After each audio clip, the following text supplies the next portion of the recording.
Kulisayo okuva mu weekend pereka cha omusana akyagendera ddala maaso mu bitundu by'eggwanga ebisinga obungi nga mwetobeseemu n'ekifo kadde kenyini akalipota embeera y'obudde okuva mu kisonga ky'eggwanga ekivunaanyizibwa ku embeera y'obudde wano ku Bukedde TV. Wabula olunaku olwaleero obudde bubadde bwa kiddedde mu bitundu by'eggwanga ebisinga obungi naddala mu biseera eby'okumakya ng'oggyeko ebitundu ebyo eby'omu bukiikakkono ssaako ne mu buvanjuba bw'eggwanga lyaffe. Kino nno kiviiridde ku kinunampewo asimbye mu bukiikaddyo bwa Ssemazinga Africa ng'anuna empeweevu ezandibadde zikunta nga zidda mu bitundu by'eggwanga ebisinga obungi. Wabula enkya kumakya tusuubira akasana okwaka nga bwe kakuba mu bitundu by'eggwanga ebisinga obungi naddala ebyo eby'omu bukiikakkono so ng'ate ebitundu ebimu mu nnyanja Nalubaale tusuubira okuba n'oluwandagirize.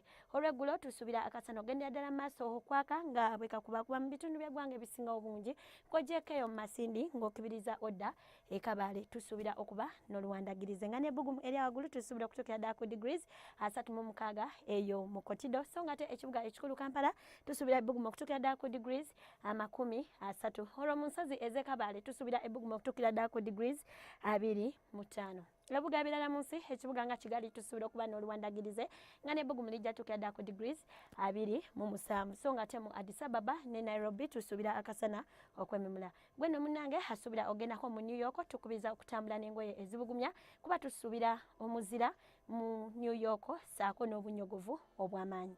Ebyo byetusobodde okufunirayo okuva mu kisonga ky'eggwanga ekivunaanyizibwa ku embeera y'obudde sigala ngayo kumira ku Bukedde TV yo ng'olindirira puroguramu eziddako. Sula bulungi, ze Agnes Nalukwago weeraba.